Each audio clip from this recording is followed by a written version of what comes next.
आज हम role of public sector in corporate या गवर्नमेंट प्रोग्राम्स दैट एनकरेज जो रिस्पॉन्सिबल एक्शन के बारे में डिस्कस करेंगे। मैं आपको बहुत सारे एग्जांपल्स दूंगा। वीडियो शुरू करने से पहले इस वीडियो के डिस्क्रिप्शन में आप जाओगे और जो प्लेलिस्ट में क्लिक करोगे तो आपको chapter by chapter, question by question सारे वीडियोस मिल जाएंगे। आपने चैनल सब्सक्राइब किया तो आपको रेगुलर वीडियो अपडेट्स भी आते रहेंगे। तो सबसे पहले तो आप समझो कि तीन सेक्टर्स होते हैं, पब्लिक सेक्टर, प्राइवेट सेक्टर और जॉइंट सेक्टर। ठीक है, तीन सेक्टर्स होते हैं। आपको जॉइंट या मिक्स सेक्टर भी बोल सकते हो। ऐसे प्राइवेट सेक्टर तो आपको पता है, सोल ट्रेडिंग और एचयूएफ और फर्म और कंपनी और कोऑपरेटिव सोसाइटी, जिसमें गवर्नमेंट का पैसा नहीं रहता। पब्लिक सेक्टर में एक होता है डिपार्टमेंटल अंडरटेकिंग, जो कि government, Indian railways 100% own by the government of India. फिर एक होता है स्टैट्यूटरी कॉर्पोरेशन, जो पार्लियामेंट के थ्रू शुरू हुए companies, LIC, SBI, ICICI, RBI, IDBI, ये सब पार्लियामेंट के थ्रू फॉर्म हुए कंपनीज है जिनको स्टैट्यूटरी कॉर्पोरेशन बोलते हैं। फिर एक होता है गवर्नमेंट कंपनी, जिसमें गवर्नमेंट का 51% के ऊपर पैसा रहता है।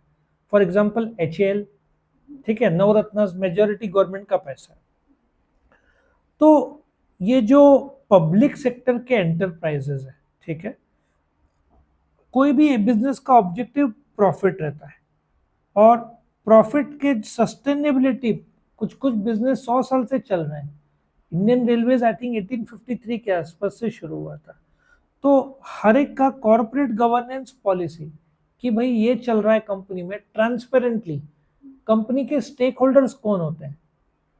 एम्प्लॉय, कस्टमर, गवर्नमेंट, ठीक है, डायरेक्टर्स, ये सब स्टेक होल्डर्स हैं।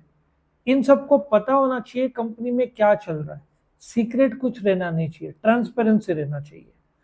तो सेबी, जो कि स्टॉक एक्सचेंज को हेड करता है, securities and exchange board of India, उन्होंने कॉर्पोरेट गवर्नेंस का एक चेयरमैनशिप, जो कुमार मंगलम बिरला, जो आदित्य बिरला के बेटे हैं, CA और MBA, उसके तहत एक कमिटी का गठन किया था कॉर्पोरेट गवर्नेंस का। तो उन्होंने अल्टीमेट क्या था, जो जो स्टेक होल्डर्स है उनको नुकसान नहीं होना चाहिए, कस्टमर को। अब जैसे ओला का ले लो, ओला में बैटरी के बहुत सारे प्रॉब्लम्स आ रहे हैं, ठीक है। फिर बोइंग में स्ट्राइक चल रहा था अमेरिका में, इंडिया में सैमसंग इलेक्ट्रॉनिक्स में स्ट्राइक चल रहा था। एम्प्लॉय को नुकसान हुआ, ओला में कस्टमर को नुकसान हुआ, शेयर होल्डर को कभी कभार। अब जैसे सत्यम कंप्यूटर्स में फ्रॉड हुआ, 500 रुपए का शेयर 17-18 रुपए में आ गया था, फिर बिक गया कंपनी 58 रुपीज में, महिंद्रा ने खरीद लिया, आज महिंद्रा सत्यम बोलते हैं। सो बोलने का तात्पर्य यह है कि हर जगह पे जो मैंने नाम लिया, वहां पे कॉर्पोरेट गवर्नेंस का इंप्रूवमेंट की जरूरत है, ठीक है। सो कॉर्पोरेट गवर्नेंस इंटरनेशनल पे, economic cooperation and develop, OECD, international group of countries है, तो इन्होंने भी कुछ ले डाउन किए हैं। स्टेक होल्डर्स की भी, के लिए भी कंपनी के प्रति जवाबदारी है, क्योंकि एक एम्प्लॉय या गवर्नमेंट या कस्टमर या डायरेक्टर, सबका तो जवाबदारी है आपका कंपनी के प्रति। सो पब्लिक सेक्टर का CSR इम्प्लीमेंटेशन डेवलपिंग कंट्रीज में क्या क्या प्रॉब्लम है?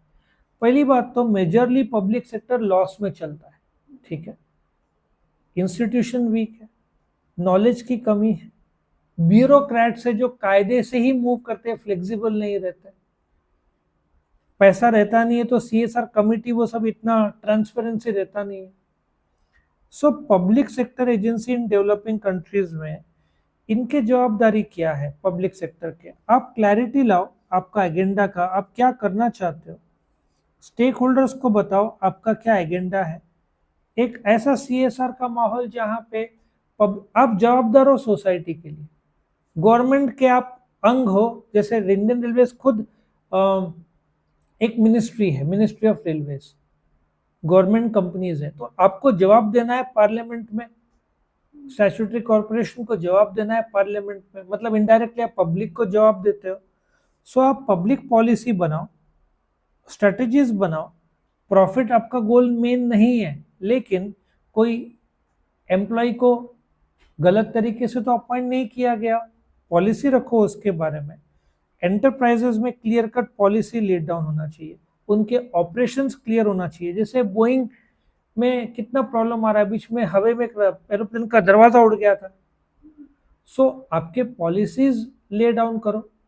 जैसे कि फूड, कई बार ट्रेन में जो वीडियोस लोग डालते हैं, चाय के केटली टॉयलेट के बाजू में रहता है जो ट्रेन का, ऐसे वीडियोस आए, फोटोज आए हैं।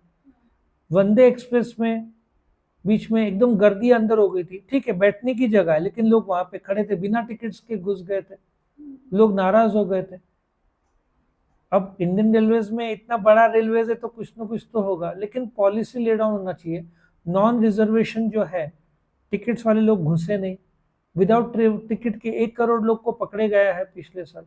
पॉलिसी होना चाहिए इसका क्लियर कट। आप जेल में भी नहीं डाल सकते, पर अवेयरनेस ही क्रिएट करना पड़ेगा। आपका पॉलिसी होना चाहिए कि फाइन हुआ तो क्या किया जाए। वही दुबई ये साइड कोई हिम्मत नहीं करेगा बिना टिकट के ट्रैवल करने, ठीक है। सो जो पब्लिक सर्विस है, जो गवर्नमेंट के लोग काम करते हैं, उनका एक तरीका होता है ऑपरेटिंग करने का। पब्लिक सेक्टर के रेगुलेटरी रूल्स है, कंपनीज एक्ट है, गवर्नमेंट के कायदे हैं, ये सब बराबर फॉलो करके बराबर सबमिशंस, ट्रांसपेरेंसी, क्लैरिटी, ठीक है, ये होना जरूरी है। इसमें लिखने को बहुत है। गवर्नमेंट का रोल क्या है सीएसआर में, आप नॉर्म सेटअप करो, ठीक है। कॉरपोरेशंस जो कंपनी के लोगों के लिए काम करते हैं, उनके गाइडलाइंस है। गवर्नमेंट नए नए गाइडलाइंस आ रहा है कि पेपर में रैप नहीं कर सकते चीजें, न्यूज़पेपर में नए नए गाइडलाइंस आ रहे हैं। गवर्नमेंट पार्टनरशिप कर सकता है किसी और के साथ कि वो हेल्प करे कंपनीज को। सो इन शॉर्ट, जो पब्लिक सेक्टर एंटरप्राइज का क्या काम है, पब्लिक सेक्टर एंटरप्राइज नेशन के इकोनॉमी में बहुत बड़ा योगदान देता है, ठीक है। इनिशिएटिव्स इनको बताना पड़ेगा क्या लिए हैं इंडियन रेलवेज ने, और क्या स्टेप्स लिए। एक्सीडेंट प्रिवेंशन कवच आ गया है, जिससे सामने सामने दो ट्रेन टकराए नहीं उसके लिए, लेकिन ह्यूमन एरर पाया गया कभी कभी, तो स्टेप्स लिए गए, ठीक है। अच्छा, अभी एक एक्सीडेंट हुआ तो पाया गया कि जो स्टेशन मास्टर या कोई, उसका ट्रेनिंग नहीं हुआ था, जिसकी वजह से एक्सीडेंट हुआ। यहाँ पे इंडियन रेलवेज को पता चलेगा कहाँ कमियां रह गई। सो कॉर्पोरेट गवर्नेंस के हिसाब से आपको पिछले 3 साल का एवरेज प्रॉफिट का 2% नेट प्रॉफिट का स्पेंड करना है। नेट प्रॉफिट कैसे निकालते हैं उसका वीडियो आप चेक कर लेना, प्लेलिस्ट में क्लिक करोगे तो आपको वो वीडियो मिल जाएगा। देख कौन कौन से कंपनीज है को, टीसीएस, कोल इंडिया, कितना 2% स्पेंड करना है, कितना स्पेंड करते हैं यहाँ पे दिया हुआ है क्लियर कट। सो देखा जाए तो इतना ज़्यादा लिखने की जरूरत नहीं है, सिर्फ आपको समझना है कि गवर्नमेंट एक्शन जो पब्लिक सेक्टर के लिए है, एक ट्रांसपेरेंसी आता है। एम्प्लॉयमेंट में आप अपने रिलेटिव्स को नहीं लगा सकते, प्रॉपर एग्जाम देना पड़ेगा, सब ट्रांसपेरेंट वे में होगा, प्रोडक्ट्स अच्छे बनेंगे। सो नहीं हुआ तो एयर इंडिया में क्या हुआ, 2 लाख करोड़ का घाटा किया पिछले 15-20 साल में। लास्ट में गवर्नमेंट को क्या करना पड़ा, बेच देना पड़ा। किसने खरीदा, टाटाज में, कितने में बिका, 18,000 करोड़। उसमें भी 65,000 करोड़ का कर्जा था, वो गवर्नमेंट ने रिपे किया। मतलब गवर्नमेंट ने एयर इंडिया बेचा, देखा जाए तो -47,000 करोड़ में, लॉस मेकिंग था। अब वो क्यों लॉस हुआ, उसके पॉलिटिकल कारण भी है, एयर इंडिया के भी डायरेक्टर्स का फेलियर है। मेजोरिटी कंपनीज उस समय भाड़े से लीज में लेते थे प्लेन, इन्होंने एक साथ 50,000 करोड़ का ऑर्डर किया। ऑर्डर क्या बड़ी बात नहीं थी, ब्याज का क्या हर साल का।